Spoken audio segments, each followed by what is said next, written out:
Presenting the classics of Sam P. Chaladurai. Sam P. Chaladurai அவர்களின் போதனை களஞ்சியத்திலிருந்து.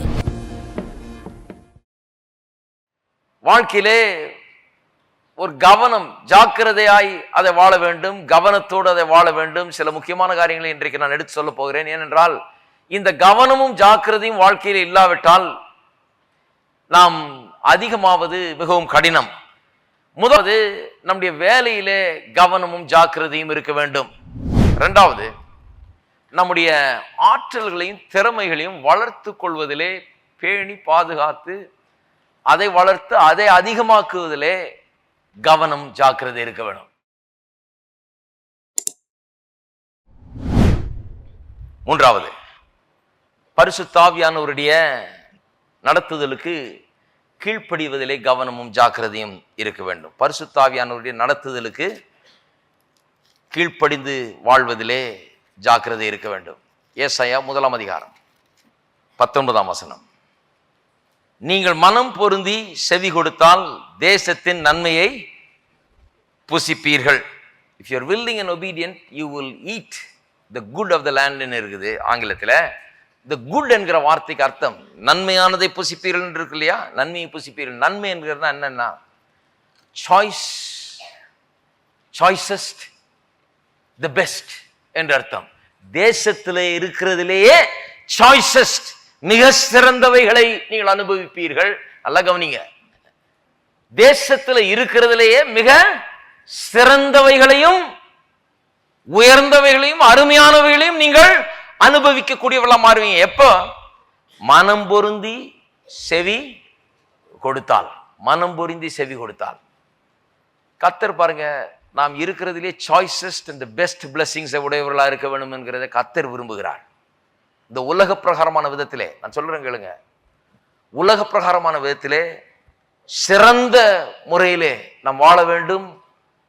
Choicest blessings, இருக்கிறதிலே சிறப்பான காரியங்களை நாம் உடையவர்களா இருக்க வேண்டும். பெஸ்ட் நம்முடையதா இருக்க வேண்டும் என்று கர்த்தர் விரும்புகிறார். இது எத்தனை பேர் விசுவாசிக்கிறீங்க?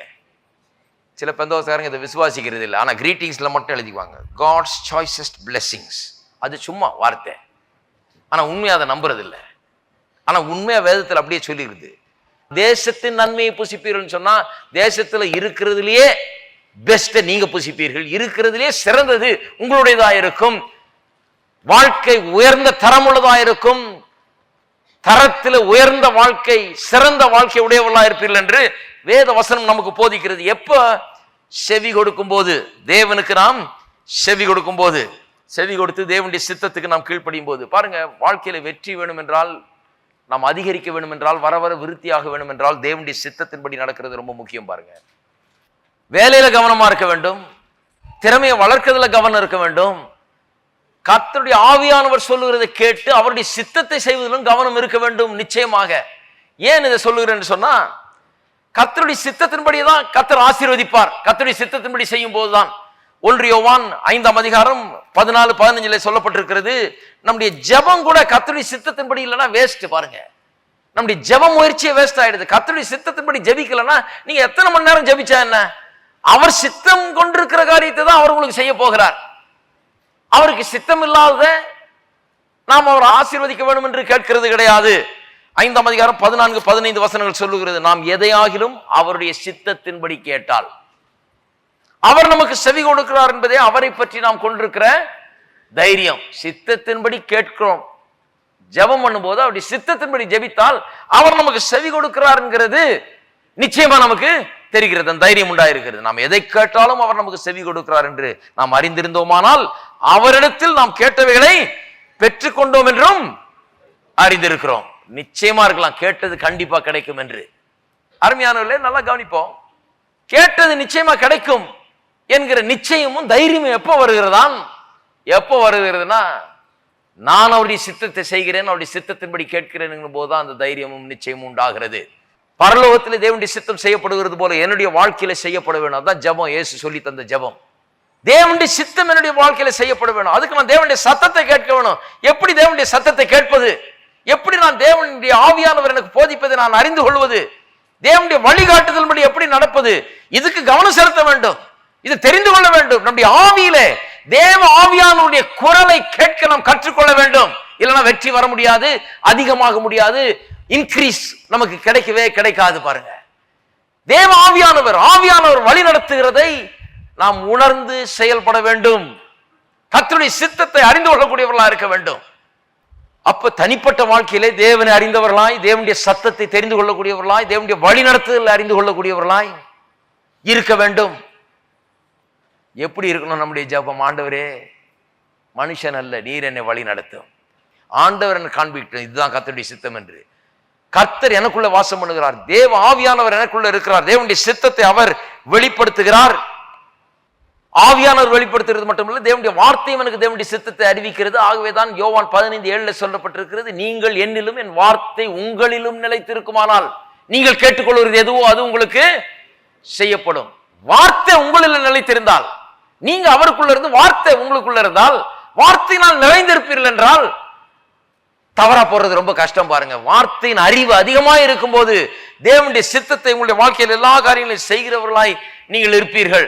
ஆகவே தேவனுடைய சித்தத்தை அறிந்து அதிலே செயல்படுவது ரொம்ப முக்கியம். வெற்றி வாழ்க்கைக்கு இதை விட ஒரு பெரிய காரியம் இருக்க முடியாது. ஆகவே வேலையில கவனம், திறமையை வளர்க்குறதுல கவனம், ஆவியானுடைய சத்தத்தை கேட்பதிலே கவனம் அதிகமாய் இருக்க வேண்டும். ஆவியானுடைய சத்தத்தை கேட்கும் போது அப்புறம் அதை செய்யணும். பாருங்க, வெறும் உழைப்பல்ல, வெறும் வேர்வை சிந்துறதல்ல. இப்ப பாருங்க, நான் என்ன கர்த்தர் இதுக்காக அழைத்து இருக்கிறார், நான் வேற எதையாவது செஞ்சுக்கிட்டு அதுல போய் நான் ரத்த வேர்வை சிந்தினாலும் எங்கேயும் போக போறது இல்லை. கர்த்தர் என்னை இதுக்காக அழைச்சி, எனக்கு இதுக்காக நியமித்து, எனக்கு இதுக்காக அபிஷேகம் பண்ணி என்னை இந்த இடத்துல இதுக்காக வைத்திருக்கும் போது நான் வேற ஒண்ணு பெருசா நினைச்சு அது பின்னால ஓடி அதையே தேடி அலைஞ்சு இதுக்காக நான் பிரயாசப்பட்டு கொண்டிருந்தால், நான் சொல்றேன், வேர்வை தான் மிஞ்சும், உழைப்பு தான் மிஞ்சும், கஷ்டம் தான் மிஞ்சும், ஏதோ பொழப்பு நடக்கும், கைக்கும் வாய்க்கும் போய்கிட்டு இருக்கும். ஆனா ஒரு பெரிய ஆசீர்வாதமாக இருக்காது. ஏன்னா கர்த்தர் என்னை இதுக்காக அழைத்து இருக்கிறார், கர்த்தர் இதுல என்ன நடத்தி இருக்கிறார். அப்ப நான் இதுல கவனம் செலுத்த வேண்டும், இதுல ஜாக்கிரதையா இருக்க வேண்டும், இதுல என்ற திறமையை வளர்க்க வேண்டும், இதுல நான் ஈடுபடுத்திக் கொள்ள வேண்டும், இதுல நான் கர்த்தருடைய சித்தத்தை அறிந்து தெரிந்து அதுல நடக்க வேண்டும். அதனாலதான் மறுபடியும் சொல்றேன், வெறும் உழைப்பு அல்ல. பாருங்க, நீங்க எவ்வளவு வேகமா ஓடுங்க, எவ்வளவு கஷ்டப்பட்டு ஓடுங்க, ராங் டைரக்ஷன்ல ஓடிட்டு தான் எங்க போறீங்க? போக வேண்டிய இடத்துக்கு போய் சேர போறதே கிடையாது. தப்பான திசையில ஓடிட்டு இருக்கிற வரைக்கும் நீங்க எவ்வளவு வேகம் ஓடி என்ன பிரயோஜனம், எவ்வளவு நேரம் ஓடி என்ன பிரயோஜனம், எவ்வளவு உங்களை பலத்தை செலவழித்த என்ன பிரயோஜனம்? அநேகருடைய வாழ்க்கை இன்றைக்கு எப்படி இருக்குது பாருங்க, நிறைய நேரத்தையும் பலத்தையும் பிரயாசத்தையும் செலவிடுகிறார்கள். அது அவர்களுக்கு ஆசீர்வாதம் இல்லாத ஒன்றா இருக்கிறது. அவருடைய வாழ்க்கையில ஒரு விருத்தியை உண்டாக்குகிறது இல்லை, இன்க்ரீஸை கொண்டு வருகிறது இல்லை, முன்னேற்றத்தை கொண்டு வருகிறது இல்லை. ஏனென்றால் தப்பான திசையில போய் கொண்டிருக்கிறார்கள். சரியான திசையில ஓடும்போது அந்த ஓட்டமே ஒரு இன்பமா மாறுது. ஏனென்றால் அந்த லக்கை போய் அடைவோம் என்கிற நிச்சயம் இருக்குது. எப்படி போகணும், இப்படி போய் லெப்ட்ல திரும்பி ரைட்ல திரும்பி போனா இத்தனை நிமிஷத்துல அங்க போய் சேருவோம், நமக்கு தெரிகிறது, ஒரு எக்ஸைட்மெண்ட் இருக்கிறது, நம்ம அதை அடைவோம் என்கிற ஒரு நிச்சயம் இருக்கிறது. நான் சொல்லுகிறேன், தேவன் நம்மை வழி நடத்தக்கூடியவராய் இருக்கிறார். ஆகவே தேவனுடைய சத்தத்தை துல்லியமாய் கேட்கக்கூடிய திறமையை நாம் வளர்த்துக் கொள்ள வேண்டும். தேவனுடைய சித்தத்தை அறிந்து கொள்ளக்கூடிய திறமையை.